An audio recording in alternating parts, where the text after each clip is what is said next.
अनुरता जीर्ण वयण जे करन्ति भावेण अमला असंकिलिठा ते हन्ति परित संसारी।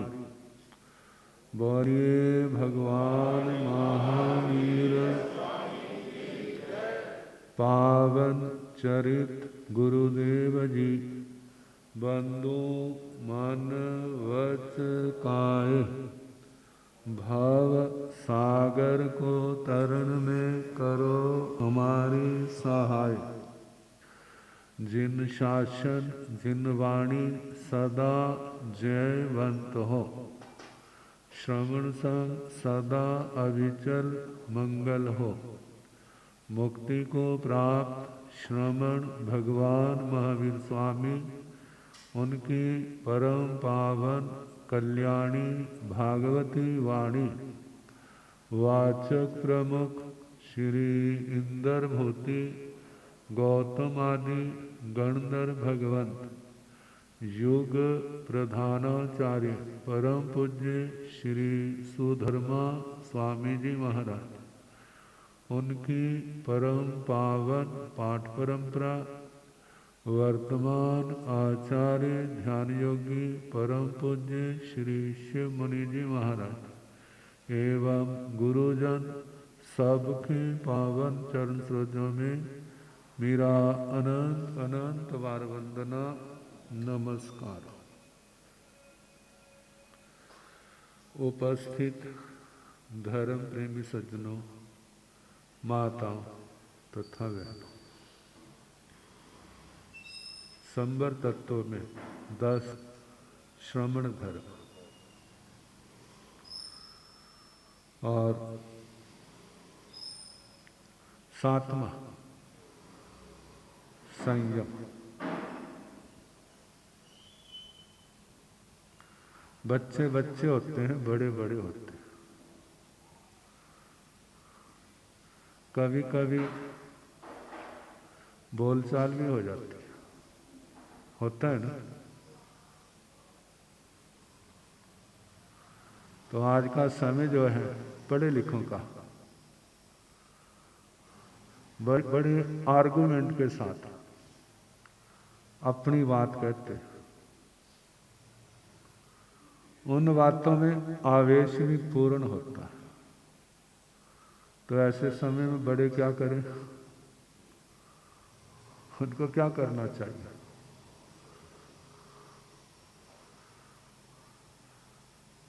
समझदार क्या सोचते हैं, ये तो नादान है, इसने अभी दुनिया देखी नहीं है, किताबें पढ़ी,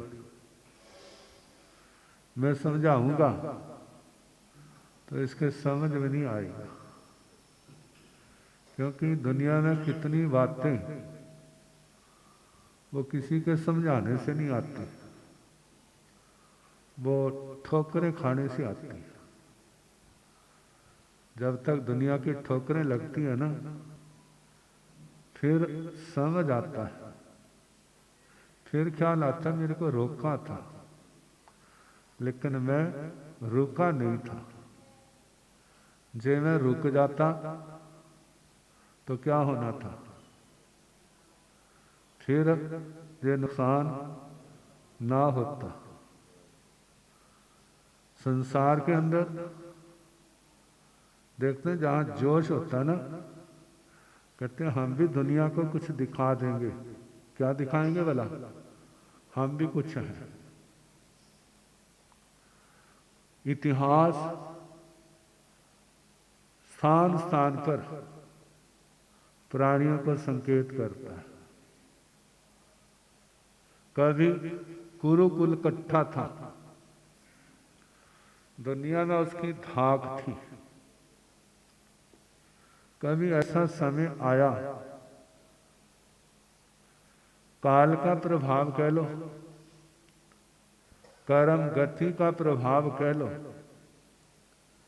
कितने ज्ञानियों ने अपनी भविष्यवाणियां कर दी थी कि ज्यादा साल जे कुल नहीं रहेगा। महाभारत के अंदर प्रसंग उठा है, कहते एक छोटा सा कुत्ता, पिल्ला इसको कहते हैं, उसको किसी ने मार दिया, पीट दिया और वह चिल्ला रहा। तो कहते हैं इस जाति की जो माँ है उसका नाम है शर्मा, शर्मा, और उसके बच्चों को कहते हैं सारमेय। सारमेय शब्द है कुत्ते का पर्यायवाची। शर्मा का अपत्य, उसका बेटा, उसका बच्चा, सारमेय, सारमेय। जब उसने अपने बच्चे को रोते चिल्लाते देखा, फिर वो आई, कहते बेटा क्या बात हुई? कहते मेरे को ऐसे मारा है। कहते तने किसी को काटा तो नहीं? कहते नहीं काटा। तने किसी के बर्तन में मुंह तो नहीं डाला? क्योंकि जो देखा जाता है ना, क्योंकि भूख क्या नहीं करा देते, वो तो पशु है। तने किसी के बर्तन में मुंह डाला हो? कहते नहीं मैंने ऐसा भी कुछ नहीं किया। उसने सारी बातें पूछी। कहते तैने ऐसा कुछ नहीं किया, फिर भी तेरे साथ ऐसा अन्याय जुल्म हुआ, इसका मतलब ये लक्षण अच्छे नहीं है, ये लक्षण अच्छे नहीं है। जहां निरपराधी निर्दोष को ऐसे परेशान किया जाता है तो इसका मतलब आने वाला टाइम उनका अच्छा नहीं होगा। इसी को साधारण लोग कहते हैं बद्दुआ। क्या कह देते हैं? बद्दुआ। और ऐसे छोटे प्राणियों की जल्दी लगती, क्योंकि उनका कोई नहीं होता, अंतःकरण से निकलती है। कहते हैं हमने तो कुछ ऐसा किया नहीं, फिर भी हमारे साथ हुआ, इसका मतलब अब कई बार ऐसा होता है इतना नुकसान नहीं होता, लेकिन जब बद्दुआ निकलती तो कहते तेरा क्या हो जाए, बोलते हैं ना, तेरी जड़ उखड़ जाए, तेरा नाम लेने वाला भी कोई दुनिया में ना रहे। कहते नहीं रहेगा तो तेरे को क्या मिलेगा? कहते मजा आ जाएगा। कहते क्या मजा आएगा? ये अज्ञानता है, ये कोई समझदारी नहीं है। किसी को उखाड़ने वाला कभी वो बस नहीं सकता। बसाने वाले बस जाते हैं, लेकिन उजाड़ने वाले वो कभी बस नहीं सकते। मतलब इस असंयम ने कहां पर ला दिया, कहां पहुंच गया। जे असंयम, जे बदसीस, बददुआ करते करते इतना बड़ा कुल था, उसका नाम निशान भी। कहते यदि वो एक बीज मात्र बचा तो वो कृष्ण जी महाराज की अनुकंपा के कारण, उनके पुण्य प्रताप से क्या किया, वो नाम रहा। अन्यथा कोई नाम लेवा भी ना रहता। मतलब जे असंयम, शक्तियां दोनों ओर थी, क्या हुआ? विनाश। जैन इतिहास में वर्णन आता है, सुभौम चक्रवर्ती और परशुराम। परशुराम जी क्षत्रियों के दुश्मन थे। कहा जाता है 7 बार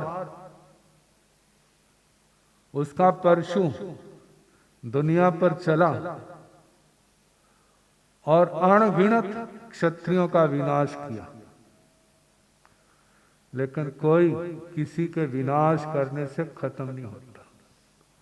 चाहे कोई एडी से चोटी तक जोर लगाए, किसी के विनाश करने में समर्थ नहीं है। जब कभी किसी का विनाश होता है तो वो अपने पाप कर्म से होता है, अपने पाप कर्म से उसका विनाश होता है।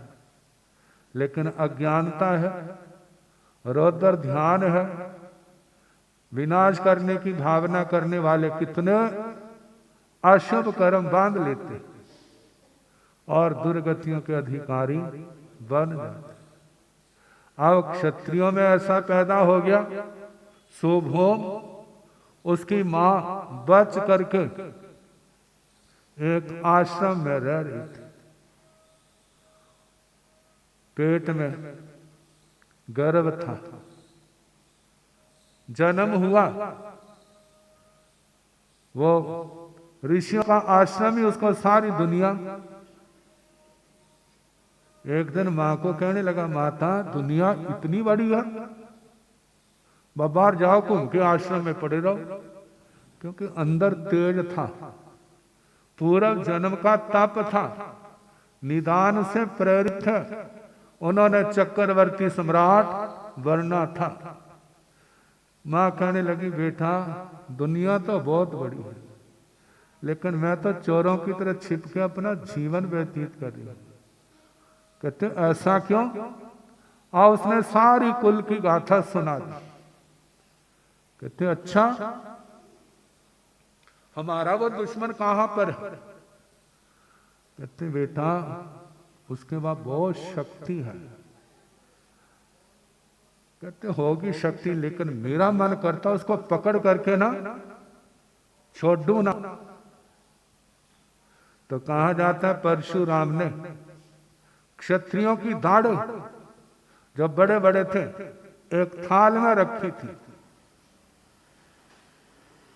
तो कोई कितना भी बड़ा क्यों ना हो, जिसके पीछे 18 पाप लगे ना उसको मौत जरूर सताई। जिसके जीवन में पाप नहीं उसको मौत का कोई भय नहीं। क्यों? क्योंकि मौत के बाद उसका जीवन तो और अच्छा होगा, उसका तो नीचे नहीं। लेकिन गलत काम करने वाले का मृत्यु के बाद वैसे तो जीते जी ही उसका बुरा होने लग जाएगा, नहीं तो मृत्यु के बाद तो निश्चित है। और उसने भी कई पंडितों से ज्योतिषियों से पूछा था, क्या मैं सदा ऐसा रहूंगा? कहते इस दुनिया में झंडे किसी के सदा नहीं गड़े रहते, बड़े बड़े आए और जब समय टाइम पूरा हुआ नाम तक नाम लेने वाला भी उनका नहीं रहा। ये तो इतिहास में नाम लिखे हैं इसलिए जानते हैं, यदि इतिहास ना लिखा होता तो कौन जानता उनके बारे में। कहते बताओ फिर क्या लक्षण है? कहते वो जो थाल रखा है ना, जिस की नजर पड़ेगी और वो खीर बन जाएगा। क्या बन जाएगा? खीर।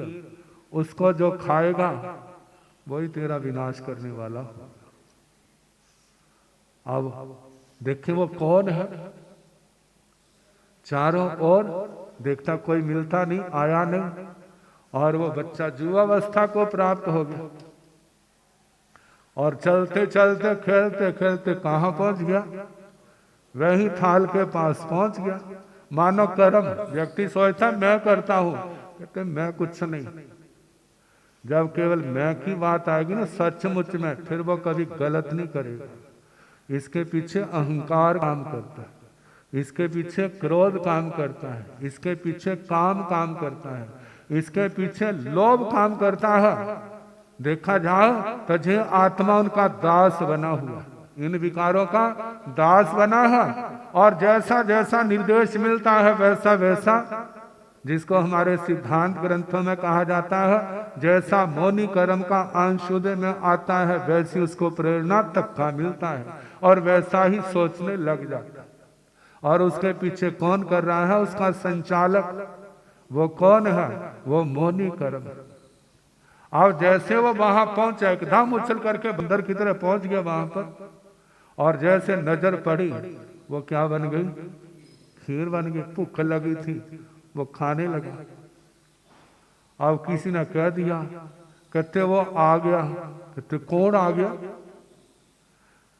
कहते जिसने आपको मारना है। मेरे को कौन मार सकता है जी, मेरा परशु।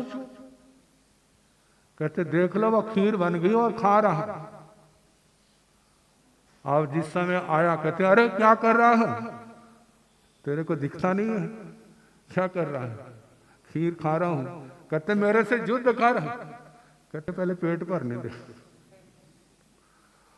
और जिस समय वो तो बोल रहा है, लेकिन वो शान से खा रहा। जिसे खा लिया, थाल को हाथ में लिया एकदम, क्योंकि पुण्य प्रबल था, सुदर्शन चक्कर बन गया और सुदर्शन चक्कर चलाया और उसका लीला खत्म हो गई।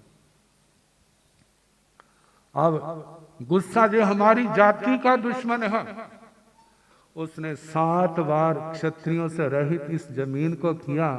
उसने 21 बार उस जाति का विनाश किया, लेकिन ना 7 बार खत्म करने से वो जाति खत्म हुई, ना 21 बार वो खत्म करने से जाति खत्म हुई। लेकिन दोनों ही कहाँ गए? स्वर्गों में थोड़े जाते ऐसे हिंसा का तांडव मचाने वाले, उनकी दुर्गति निश्चित है। दुर्गति में गए जब आयुष्य पूर्ण हो गया, खत्म पूरा हो गया, तो ये सारा किसका प्रभाव है? असंयम का। कहते हैं दुनिया में रोटी की कमी नहीं है, कपड़े की कमी नहीं है, पानी की कमी नहीं है। किसकी कमी है भला? संतोष की कमी, संयम की कमी है। सारे संयम में रह तो क्या है, सारी दुनिया जो स्वर्ग बन जाए।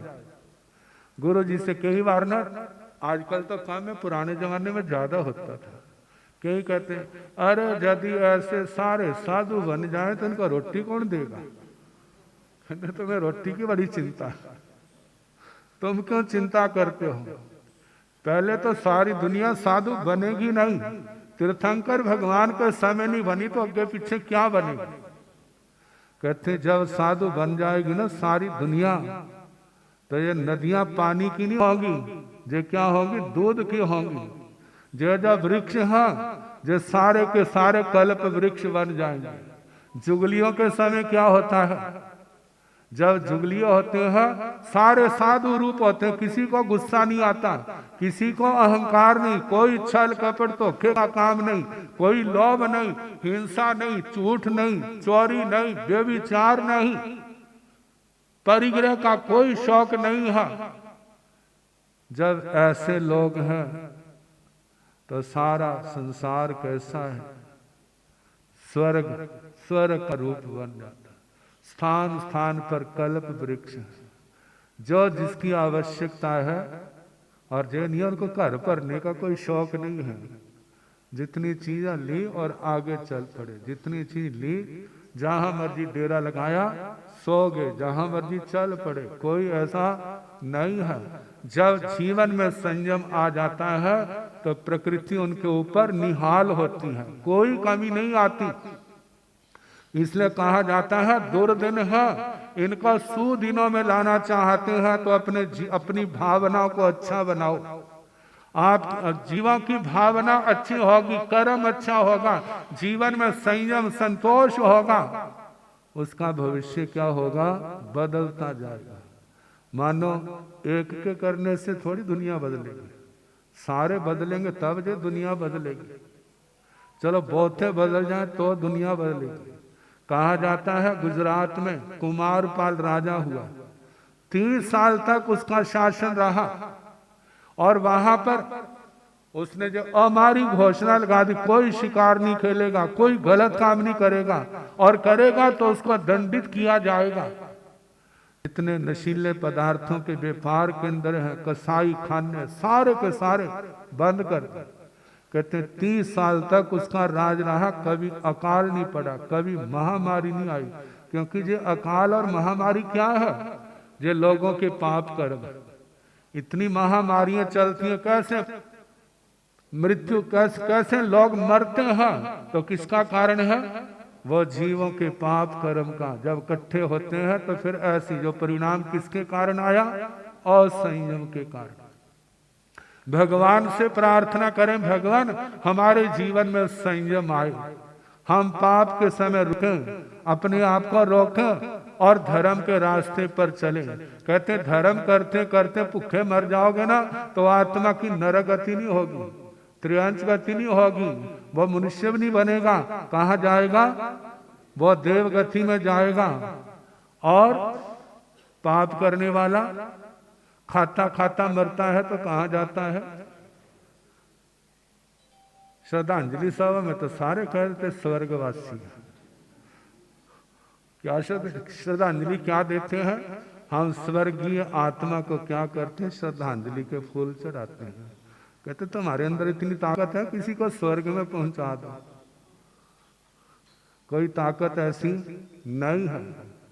अब जब उसके कर्म अच्छे नहीं आए हैं, पहले तो कितनी बार तो जीते जी जिस जीवन नरक बन जाता है और मरने के बाद तो नरक क्या रहा ही। दुख विपाक में पहला ही अध्ययन मृगा पुत्र का आता है। कितना अनर्थ किया, टाइम हो गया, कल देखूंगा।